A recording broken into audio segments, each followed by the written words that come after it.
우리가 단순하게 주가를 보면 주가가 꺾이는데 고점 돌파하고 꺾인단 말이에요.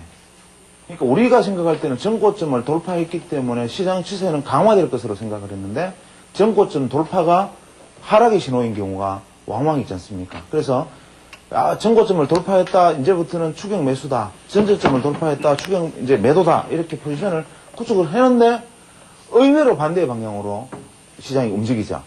이런 것이 우리가 트랩, 불스트랩 혹은 뭐 예를 들어 베어 트랩에서 약세 강세 트랩이지만 이 약세 강세의 트랩을 캐치할 수 있는 지표가 볼린저 밴드. 박스 움직여서 돌파하고 이 지점이 돌파 지점이란 말이에요. 이런 경우가 무수히 많죠. 또 돌파 이건 더 케이스가 더 많죠.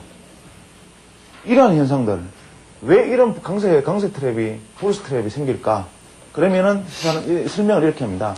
시장을 속이기 위해서 속이기 위해서라기보다는 이 매매 시세에서 매수자와 매도자의 균형을 이루기 위해서 이런 절차가 필요한데 떨어질 때도 밑으로 떨어지는 듯 해서 올라간단 말이에요. 그럼 이 트랩이 진짜 돌파냐 트랩이냐를 어떤 것으로 알 수 있느냐 이것을 볼린저 밴드를 가지고 읽어내자 이거지.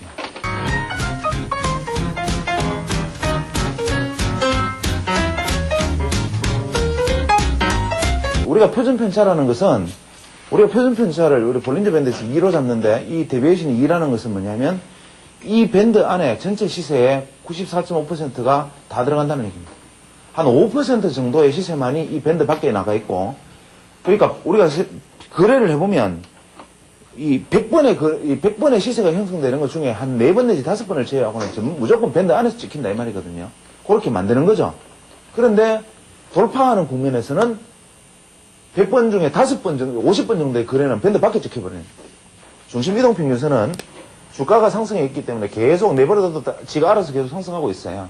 그러면 여기서 표준편차가 2만큼의 상승은 여기고 여기서 표준편차가 3만큼의 상승은 여기고 표준편차가 4만큼의 상승은 여기지만 같은 표준편차 4라도 여기서 4가 주가는 여기인데 이 지점에서 표준편차 똑같은 4라도 주가는 여기 있다는 거예요. 그러면 주가는 고가를 돌파해 있지만 이 변동성의 에너지는 변화가 없다. 그러면 어떤 현상으로 나타나냐면 볼린저 밴드 바깥쪽으로 나아가서 변동성을 돌파했다는 얘기를 하면 뭐냐면 시세가 밴드 밖에 있다는 소리입니다. 그러니까 평균 내재 변동성을 바깥쪽으로 돌파해 있다는 얘기는 돌파한다는 얘기는 시세가 밴드 밖으로 나가면서 고가를 형성하는 거죠. 고가가 밴드 밖에 있다는 소리죠. 고가는 밴드 밖에서 형성했는데 새로운 고가가 밴드 안에서 형성된다. 그럼 밴드를 뚫지 못하는 고가가 기존 고가보다 높게 나타난다. 이건 뭡니까? 변동성 확대의 한계를 느꼈다. 그래서 볼린저 밴드의 가장 기본적인 것은 이렇게 보는데 이렇다면 밴드 바깥에 있던 시세가 밴드 안으로 들어오면 매도다. 볼린저 밴드 기본 개념이죠. 아시죠? 그죠? 볼린저 밴드 시세 밖으로 나갔다가 밴드 안으로 진입하면 그 매도 시점입니다. 그건 교조적인 생각이죠. 이 개념에서 놓고 생각하면 시세가 밴드 밖에 나갔다가 시세가 밴드 밖으로 다시 나가면 그것은 강력한 추세 강화의 신호가 되는 것이죠.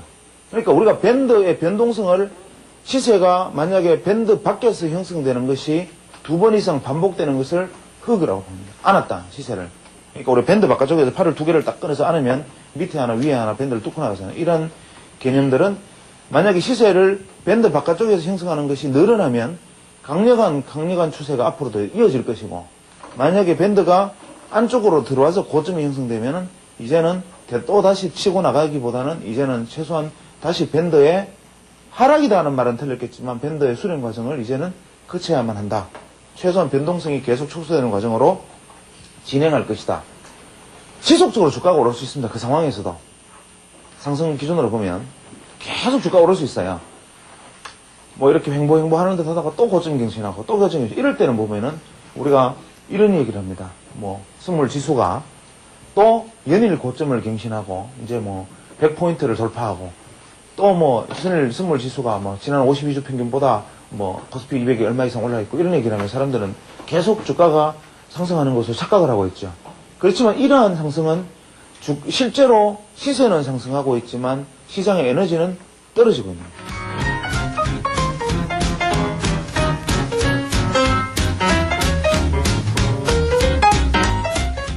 그 다음에 답선이라는 사람이 이제 이 볼린저 밴드를 연구를 많이 했는데 이 사람은 사이트까지 운영합니다. 이 사람이 볼린저 밴드, 이 프레임도 같은 생각이긴 하지만 가장 적합한 보조지표는 RSI다. 이 사람들의 트레이딩은 그냥 볼린저 밴드 켜고 RSI 지표만 바라보고 투자를 합니다. RSI 지표 하나만 달랑 켜놓고 투자하는데 요즘은 최소한 가능하면 지표를 줄여서 사용하자라는 것이 이제 이 틈이 됐죠. RSI는 이거예요. 시장이 이겼다 졌다의 개념이라는 거예요. 이겼다 졌다. 그래서 RSI는 기본적으로 우리가 힘의 세기의 평균을 보통 우리가 한 50 정도로 보고 좌우로 한 40에서 60포인트 정도를 폭을 에너지가 없는 구간이라고 생각하고 위쪽으로 과열, 이쪽으로 침체라고 보지만 이 RSI 지표에서 가장 중요한 핵심은 이 40에서 60포인트가 지지선과 저항선입니다. 우리가 RSI 지표를 활용할 때 가장 중요한 것은 뭐냐면 절대로 봐서 안 되는 게 RSI는 과열이다, 침체다의 기준으로 보면 안 됩니다. 주가는 침체권에 접어들어야 극단적인 행동이 나옵니다. 그래서 실제로 시세의 가장 큰 분출은 모두가 과열이라고 생각되었을 때 나타나는 것이고 모두가 침체라고 생각되었을 때 흐를 찌르는 시세가 나타나는 거죠. 그래서 우리가 여기서 보는 것은 볼린저 밴드와 이놈을 매치해서 딱 바라보면요. 주가가 이렇게 와서 이런 식의 흐름을 보이면 과열입니다. RSI가. 지지받고 RSI가 펠링을 해서 여기서 지지받고 돌파하는 순간은 볼린저 밴드 돌파해버립니다. 사실 우리가 보조지표의 활용이라는 것이 안 되는 제일 큰 이유는 그대로 갖다 적용하기 때문에 안 됩니다. 보조지표 활용의 성공은 열쇠는 어디에 있느냐면 바로 시세에 따라서 내가 그것을 적합하게 적용하는 구간을 찾아내는 것, 그 다음에 그것을 잣대의 길이와 속도를 내가 조절하는 능력, 여기에 달려있기 때문에 지표를 탓하지 말고 자기를 탓해야 됩니다.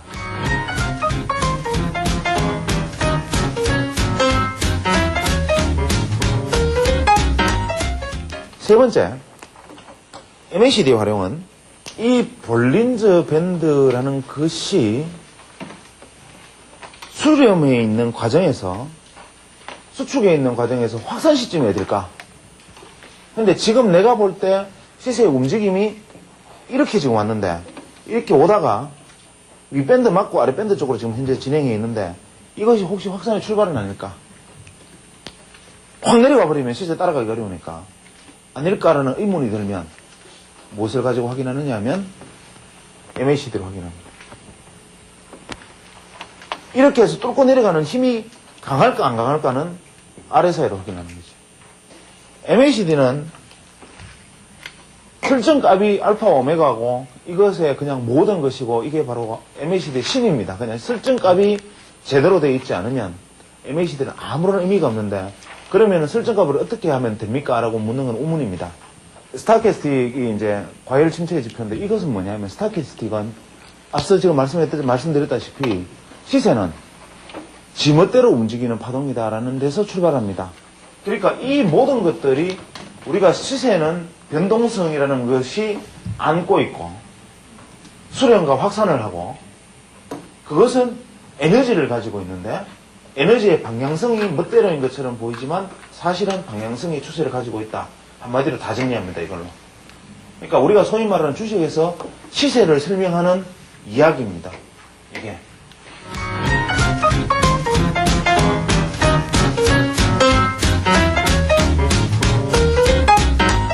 배우는 사람 입장에서 그 접근하는 방법에 대해서 좀 그 방향을 제시해 준 것 같습니다. 솔직하고 거침없는 좋은 말씀만 해주시는 거 이런 것들이 다 투자에 도움이 되고 새로운 각도에서 선물 시장을 바라볼 수 있는 좋은 계기를 마련해 주셨다고 생각합니다.